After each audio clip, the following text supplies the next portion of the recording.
ये है, ध्यान से सुनना बेटा सभी लोग। एक कोई ये ट्रक है, ठीक है ना, ये कोई ट्रक है,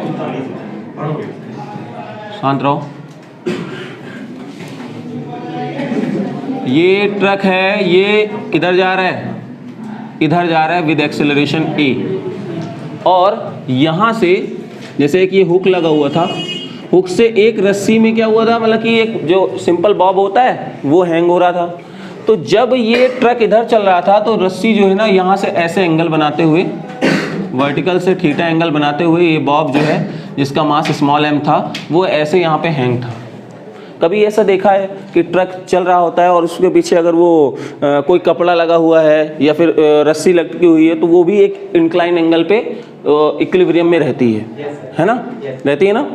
तो सेम प्रोसीजर यहाँ पे भी है कि ये ट्रक है जो जा रहा था, और जब जा रहा है तो इससे रस्सी हुई भी लटका हुआ एक छोटा सा बॉब है जिसका मास स्मॉल m है।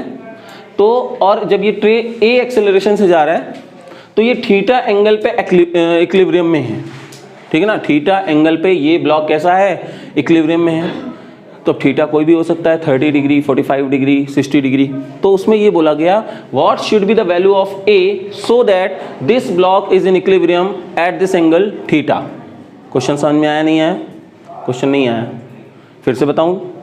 चलो फिर से, अगर तुमको इसमें डाउट दिक्कत लग रही है तो हम लोग ये बस को भी ले सकते हैं। जैसे अगर ये बस है और यहाँ से कोई ये चीज़ ऐसे नॉर्मली हैंग हो रही थी, ठीक है ना, बस है, नॉर्मली ये हैंग था जब बस रेस्ट पे थी। बस अगर यहाँ पे ए एक्सेलरेशन से चलेगा तो ये जो बॉब है ये वर्टिकली क्या होगा, वर्टिकल से एक एंगल पे इंक्लाइन में आकर के थीटा इक्विलिब्रियम पे, थीटा एंगल बनाते हुए इक्विलिब्रियम में रहेगा, ठीक है। तो कह रहा है कि what should be the value of acceleration A, what should be the value of acceleration a of the bus so that this bob make an angle theta with the vertical axis and it is in equilibrium position। ये कैसा रहेगा, equilibrium position में रहेगा। Figure बना लो, question में लिखा देता हूँ। हाँ, अगर a की वैल्यू रुक जाएगा तो फिर वापस आ जाएगा, जब तक वो गाड़ी चल रही होगी तब तक तो इक्विलिब्रियम में है ना। लिखो भाई, क्वेश्चन लिखिए, क्वेश्चन लिखो। In given figure,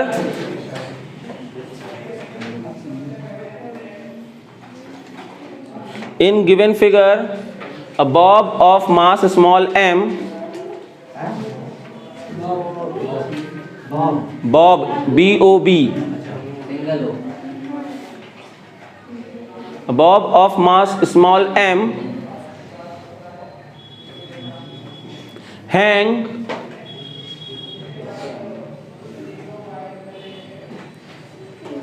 a bob of mass small m hang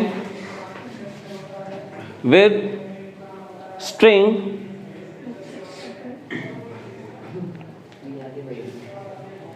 full stop when bus moving with acceleration a, when bus is moving with an acceleration a,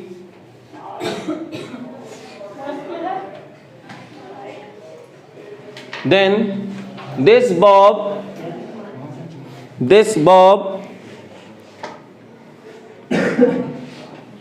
make an angle theta with vertical axis, this bob make an angle theta with vertical axis and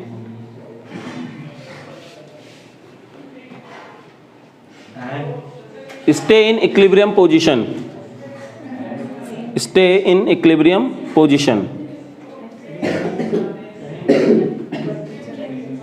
stay in equilibrium position, then find the value of a।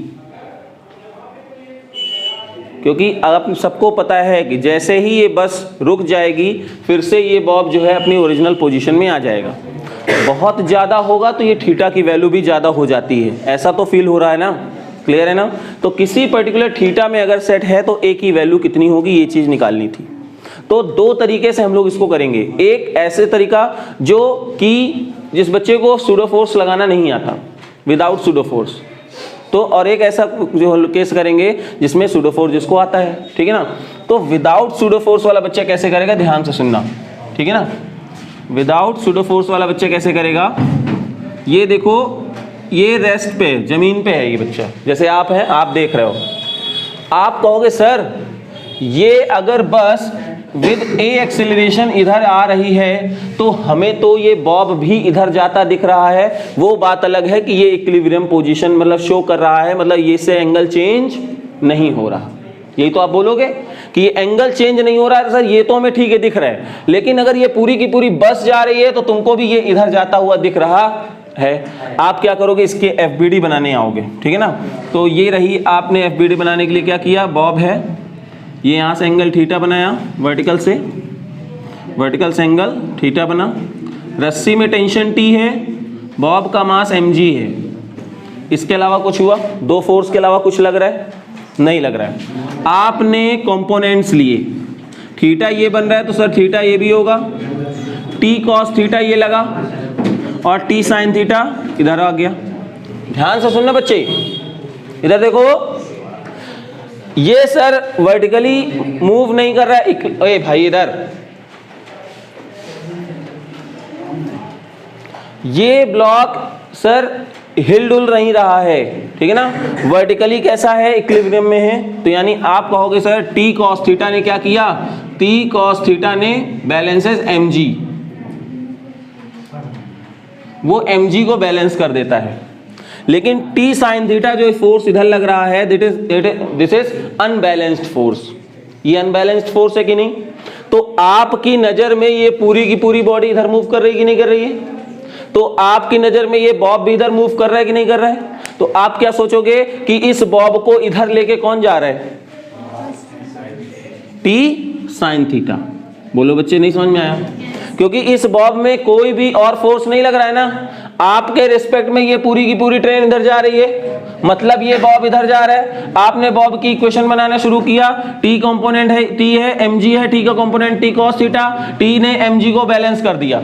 ये ऊपर नीचे आपको जाते हुए दिख रहा है क्या, नहीं दिख रहा है ना, ये ऊपर नीचे जाते हुए नहीं दिख रहा है, मतलब ये एक दूसरे को क्या कर रहे हैं, बैलेंस कर रहे हैं। लेकिन आपको क्या दिख रहा है कि सर अगर ये बस इधर मूव कर रही है तो मतलब ये बॉब भी इधर मूव कर रहा है, तो कौन मूव करा रहा है, कौन मूव करा रहा है। तो आपने पहला आंसर लिखा कि आपने जब इस चीज को ऑब्जर्व किया तो क्या देखा कि बस के साथ साथ बॉब भी लेफ्ट साइड में मूव कर रहे हैं, वर्टिकली कोई चेंजेस नहीं हो रहे थे, तो आपने क्या कहा, टी कॉस थीटा को कौन बैलेंस कर रहा है, mg बैलेंस कर रहा है। लेकिन T sine theta unbalanced force है जो कि लेफ्ट साइड में लग रहा है, और आप उसी फोर्स को रिस्पॉन्सिबल मान रहे हैं कि वो जो है क्या कर रहा है, मतलब उसको एक्सेलरेशन इधर प्रोवाइड कर रहा है। तो आप यहां पे लिख सकते हो कि T sine theta is force that is responsible to move bob in left direction with acceleration a। तो आप लिख सकते हो t sin theta is equal to ma, क्योंकि आपने फॉर्मूला पढ़ा है ना, कौन सा, F बराबर ma। तो इधर की डायरेक्शन में उसमें कौन फोर्स लग रहा है, t sin थीटा, और उसी ने क्या दे दिया, ma दे दिया। तो पहली इक्वेशन तो ये हो गई। एंड t cos थीटा का काम क्या है, क्योंकि mg को बैलेंस कर रहा है, आपने यहाँ पे लिखा हुआ है, दो इक्वेशन बन गई, ठीक है ना। फर्स्ट डिवाइडेड बाय सेकेंड, जैसे ही करोगे तो t से t कैंसिल हो जाएगा ना, बोलो, तो इधर आ गया tan थीटा, इधर m से m कैंसिल हो गया, a बाई g, तो a की वैल्यू कितनी आ गई, g tan थीटा। बोलो आया नहीं आया। अब जरा ध्यान से सुनना, अगर बस का एक्सीलरेशन ज्यादा होगा तो ये थीटा और ऐसे बनेगा कि नहीं एंगल, तो देखो ए थीटा के कैसे डायरेक्टली प्रोपोर्शनल है, नहीं है। तो ये कौन से बच्चों ने किया, जिनको सूडो फोर्स लगाना नहीं आता था। तो बोलो इतनी बात क्लियर है कि नहीं क्लियर, ठीक है। कोई बच्चे जिनको अभी तक ये बात ना आई हो, आ गई ना, ठीक। अब हम लोग क्या करेंगे, उन बच्चों के रेफरेंस में करेंगे जिनको सूडो फोर्स लगाना आता है। ये वो बच्चे कर रहे थे जिनको सूडो फोर्स लगाना नहीं आ रहा था, ठीक है। अब जिनको आता है वो क्या करेंगे, कहेंगे हमें तो आता है ना सूडो फोर्स लगाना, तो हम कैसे काम करें। तो हमने कहा जो देखो सूडो फोर्स लगाने के लिए क्या खास बात होती है कि उस आदमी जो ऑब्जर्वेशन कर रहा है उसको उसी में बिठा दिया, तो ये भी मूव कर रहा था कि नहीं। ध्यान से सुनना मेरी बात को। तो ये कैसे ऑब्जर्वेशन करेगा, इस चीज को ध्यान से सुनना। ओए, तो ये ऑब्जर्वेशन करने के लिए एफबीडी बनाने के लिए जाएंगे। ध्यान से सुनना लड़के, ये देखो लड़के, ओए जब ये यहां पे खड़ा रहेगा खुद देखेगा कि टेंशन किधर लग रहा है, टी इधर, और mg किधर लग रहा है, नीचे, ठीक है ना। तो जब इसने खुद यहां पे खड़े रह करके एक चीज क्या ऑब्जर्व की, इसने एक चीज ऑब्जर्व की कि फोर्स जो है दो डायरेक्शन में लग रहा है। बात करना तुरंत निकल जाओ, कंटाम मार दूंगा।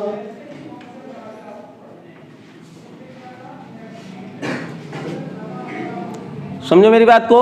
जो आदमी यहां पे खड़ा हुआ है, ठीक है ना, वो क्या देखेगा, दो फोर्सेस देख रहा है, एक तो mg नीचे लग रहा है और दूसरा एक फोर्स इस डायरेक्शन में लग रहा है। तो ब्लॉक तो उसका रेस्ट में है ना, वो तो ब्लॉक में रेस्ट में ही है, वो तो ये देख रहा है कि नहीं, हाँ भाई ब्लॉक रेस्ट में, ठीक है ना।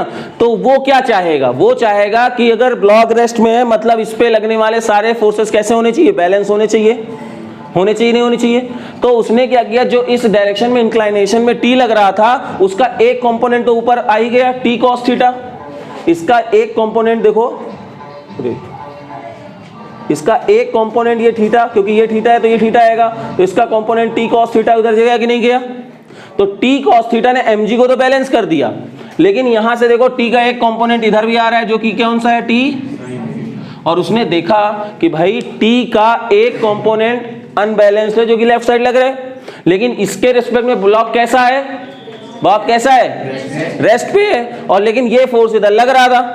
तो उसने क्या एज्यूम किया, उसने एक ऐसा फोर्स एज्यूम किया जिसने सोचा कि देखो रेस्ट पे रखने के लिए कोई ना कोई फोर्स ऐसा है जो इधर लग रहा होगा जिसकी वजह से ये बॉल कैसा है, रेस्ट पे है। और वो जो फोर्स एज्यूम किया किधर डायरेक्शन में किया, उसने इस डायरेक्शन में उसने एक फोर्स एज्यूम कर लिया, है ना। और ध्यान से सुनो बच्चे, पूरी की पूरी जो बस थी वो इधर मूव कर रही थी ना विद एक्सेलरेशन a, तो इस सूडो फोर्स की वैल्यू क्या हो जाएगी, मास इनटू एक्सेलरेशन। अब देखो सारे फोर्सेस क्या हो जाएंगे, बैलेंस हो जाएंगे नहीं हो जाएंगे। टी कॉस थीटा mg को बैलेंस करेगा, टी साइन थीटा ma को बैलेंस करेगा। तो यहाँ पे अब ये अगर इक्विलिब्रियम की तरह है तो यहाँ पे क्या होगा, ये सिग्मा fx की वैल्यू 0 करेगा, तो यहां से क्या हुआ, राइट साइड वाला लेफ्ट साइड के बराबर होगा, यानी T sine theta is equal to ma। This is equation number first. Sigma fy is equal to 0, T cos theta is equal to mg। This is equation number second. First divided by second करोगे, tan theta is equal to a by, तो a is equal to, बोलो भाई, दोनों लोगों ने answer same निकाला, सही निकाला, लेकिन बस फर्क क्या है, उसने कहां से मेजरमेंट्स किए थे, उसने जो ऑब्जर्वेशन किया है वो ग्राउंड से किया था। तो जब ग्राउंड से करेगा तो क्या होगा, उसको इधर जाता हुआ दिखेगा, और जब दिखेगा तो वो F बराबर ma सेकेंड इक्वेशन लगाएगा। यहां से देखो, ठीक है ना। जिसको नहीं दिख रहा है वो क्या करेगा, सूडो फोर्स इधर लगाएगा। आगे बात समझ में, नोट करो। हाँ लिखाया तो था कल मैंने, हमेशा।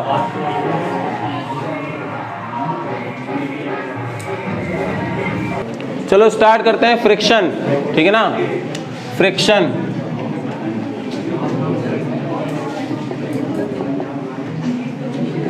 लाओ फोन दो जरा, फ्रिक्शन हेडिंग डाल लो।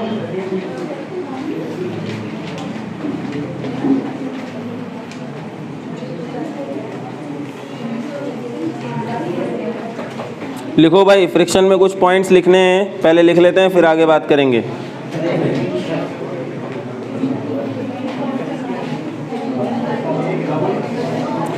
पॉइंट नंबर 1, फ्रिक्शन में पॉइंट नंबर 1 लिखो, it is the tangential component, it is the tangential component of the net contact force It is the tangential component of net contact force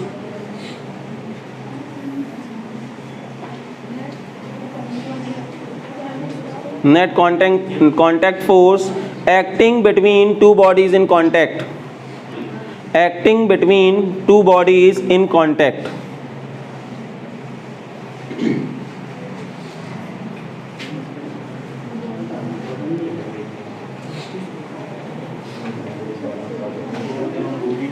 ठीक है. Point number 2,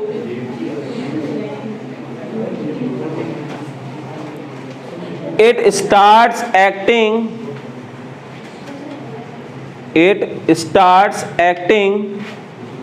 when there is a tendency of relative motion. There is a tendency of relative motion between two bodies in contact. When there is tendency. It starts acting when there is tendency of relative motion between two bodies in contact or actual relative motion takes place.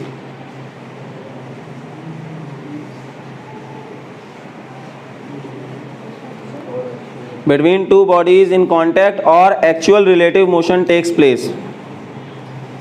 Full stop. So friction has a tendency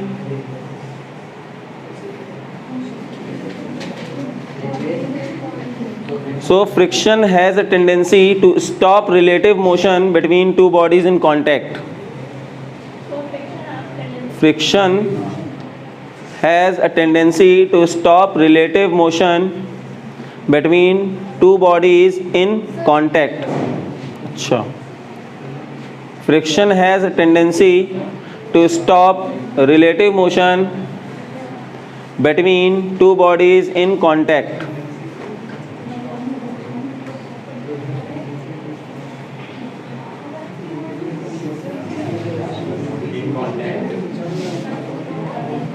ठीक है ना. Frictional force is an electromagnetic in nature. Frictional force is an electromagnetic in nature. लिखो लिखो लिखो. अरे लिखियोगे तो बताएंगे. Frictional force is an electromagnetic in nature. 4 तरह के फोर्स मैंने आपको बताए थे. तो किस कैटेगरी में आता है वो? ये इलेक्ट्रोमैग्नेटिक नेचर में आता है. ठीक है ना. ठीक है. Next point, like any other force,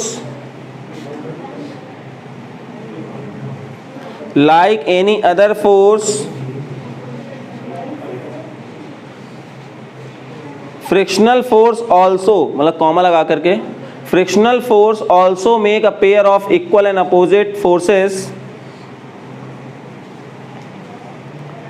Frictional force also make a pair of equal and opposite forces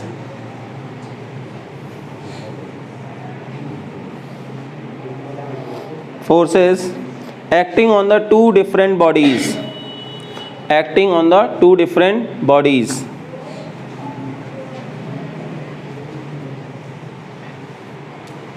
ठीक है. Next point, the direction of frictional force on a given body direction of frictional force of a given body is opposite to the direction of relative motion of the bodies. ठीक है. Okay. अब मैं आपको सारी चीज़ें explain करता हूँ. Direction of frictional force is always opposite to the relative motion of the body. ठीक है. चीज़ों को एक्सप्लेन करते हैं. जैसे अब बच्चों की जो एक सबसे बड़ा मतलब कि उनको लगता है कि frictional force is a force that always opposes the motion. कई लोगों की डेफिनेशन यही है ना. अगर आपसे कोई पूछेगा कि फ्रिक्शनल फोर्स क्या होता है तो आप यही बोलोगे frictional force is the force that always opposes the motion, जो कि पूरी तरीके से क्या होता है, गलत है। कई बार अगर हम लोग चल भी रहे हैं ना तो जस्ट बिकॉज ऑफ फ्रिक्शन, ठीक है ना, खड़े हैं तो फ्रिक्शन, लिख रहे हैं तो फ्रिक्शन, तो फ्रिक्शन की वजह से बॉडीज आगे भी मूव करती हैं। आप इस गलतफहमी में मत रहिएगा कि friction always opposes the motion. तो कहोगे सर डेफिनेशन हम क्या बोलेंगे, ठीक है ना, तो आपको डेफिनेशन ये बोलना है frictional force is the force that always occurs when two bodies are in relative motion, ठीक है ना, आज बात समझ में आ रही है। When two bodies are in relative motion और टेंडेंसी टू मूव, जैसे एग्जांपल ध्यान से सुनना, जैसे मैं यहाँ पे क्या कर रहा हूँ, ये ब्लॉक मैंने लिया, यहाँ पे इस ब्लॉक को मैंने यहाँ पे ऐसे रखा, ठीक है, और यहाँ पे इस समय तो कोई फ्रिक्शन नहीं लग रहा है क्योंकि कोई इसको खींचने वाला फोर्स नहीं है, ठीक है। अब यहाँ पे अगर मैं फोर्स लगाता हूँ ना बेटा, तो ये जो ब्लॉक है ये इस अर्थ सरफेस के रिस्पेक्ट में कैसा है, रिलेटिव मोशन है। कैसा है, रिलेटिव मोशन, मतलब समझ रहे हो कि एक के रिस्पेक्ट में वो मूव कर रहे हैं। जैसे मान लो ये है सरफेस, ये दूसरी सरफेस है, तो ये आगे जा रही किसके रिस्पेक्ट में, नीचे वाले के रिस्पेक्ट में, है ना। तो अब यहाँ पे एक रिलेटिव मोशन आया कि नहीं आया, तो कोई आदमी कैसे देख सकता है कि ये जो ऊपर वाला हाथ है ये किधर जा रहा है, राइट साइड जा रहा है, तो इसमें फ्रिक्शनल फोर्स तुमने पीछे मान लिया। कोई आदमी ये भी तो कह सकता है कि सर आगे वाला वहीं तो पीछे, ये वाला इधर पीछे आ रहा है, तो इसमें जो फ्रिक्शनल फोर्स आएगा वो किधर आ जाएगा, इधर आ जाएगा। और इसमें मैंने आपको एक पॉइंट लिखाया है, फ्रिक्शनल फोर्स आल्सो जनरेट इन पेयर्स। फ्रिक्शनल फोर्स भी कैसे डेवलप होता है, इन पेयर्स के फॉर्म में डेवलप होता है, अकेले फ्रिक्शनल फोर्स नहीं आता। अब जनरली आप क्या देखते हो, आप देखते हो केवल अर्थ ये ब्लॉक के बारे में। आपको बचपन से क्या दिखाया जाता है, ये रही अर्थ सरफेस, जब ये बॉडी एम मास की है, इसको कोई आगे खींचने के लिए जाएगा तो फ्रिक्शनल फोर्स पीछे लगेगा, है ना। आज मैं आपको एक दूसरी चीज दिखाता हूँ कैसे। जैसे ये एक ब्लॉक है, ध्यान से सुनना, और इसके ऊपर ये दूसरा ब्लॉक है, ठीक है ना। आपको मैं एक एग्जाम्पल भी देता हूँ। छोटे बच्चों के पास एक खिलौने में ट्रॉली वाली मतलब आती है, खिलौना मतलब है जिसमें नीचे पहिए लगे हैं और वो एकदम ट्रॉली की तरह बिहेव कर रहा है। उसके ऊपर आप एक काम करना, एक छोटा सा ब्लॉक रखना, ब्लॉक पे आप रस्सी बांधना और ब्लॉक को बड़ी तेजी से खींचना। तो आप क्या देखोगे, ध्यान से सुनना, अगर बेटा आप इसको आगे खींच रहे हो ना, थोड़ी देर बाद ब्लॉक तो गिर जाएगा। अगला फिगर कैसे बनेगा, अगला फिगर ऐसे बनेगा, ये ब्लॉक तो यहाँ खिंच गया और ब्लॉक आगे मूव करने लगा। ब्लॉक में फ्रिक्शनल फोर्स भी पीछे है, लेकिन ये ब्लॉक अभी भी आगे चलता चला जाएगा। कि ट्रॉली जो रहेगी, जैसे मान लो आप क्या करते हो, ट्रॉली है, ट्रॉली के ऊपर कोई बॉक्स रखा, बॉक्स में आपने धागा बांधा और बॉक्स को तेजी से खींचा, तो बॉक्स तो नीचे आ गया, साथ में ट्रॉली भी मूव कर रही थी कि नहीं आगे। ट्रॉली क्यों मूव कर रही थी, ट्रॉली में फोर्स लगाया था, क्या फोर्स किसमें लगा था, ब्लॉक तो खींच के आ गया, लेकिन साथ में ट्रॉली भी आई कि नहीं आई, क्यों आई, ध्यान से सुनना। यहां पे जब आप फोर्स लगाओगे तो बेटा इसके रिस्पेक्ट में ऐसे मोशन हो रहा है, ऐसे हो रहा है ना, तो जब ऐसे होगा तो इसमें फ्रिक्शनल फोर्स इधर,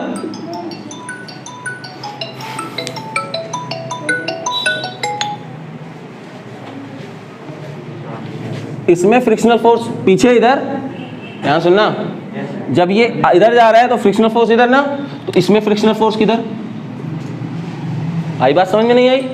तो अब क्या होगा, इधर ओए क्या देख रहे हैं, इधर सुनना ध्यान से, मतलब जब ये मोशन कैसे हो रहा था, ऐसे मोशन हो रहा है ना, तो इस पे फ्रिक्शनल फोर्स पीछे, लेकिन इस बॉडी में फ्रिक्शनल फोर्स, और नीचे अगर ये स्मूथ सरफेस थी तो जानते हो क्या होगा, ये देखो ये मूव करता जा रहा है और साथ में ये भी मूव करता जा रहा है। यहाँ पे जरा देखो, फ्रिक्शन ने मोशन को क्या किया, अपोज किया, सपोर्ट किया, अपोज किया, सपोर्ट किया, क्योंकि इसी फ्रिक्शन की वजह से ही तो ये बॉडी आगे मूव कर रही है। नहीं समझ में आया, बात नहीं समझ में आई, क्लियर है ना। तो अब आप ये बात ना बोला करिए कि frictional force is the force that always opposes the motion. Frictional force is the force that always opposes the relative motion, ये बोलना है आपको। जब कभी भी दो बॉडीज के बीच में रिलेटिव मोशन आएगा, उनको अपोज करने के लिए फ्रिक्शनल फोर्स आएगा। अब उस केस में क्या हो सकता है, किसी भी बॉडी के मोशन के लिए वो फ्रिक्शनल रिस्पॉन्सिबल भी हो सकता है और किसी बॉडी के मोशन के लिए वो अपोज भी कर सकता बोलो बात समझ में आई?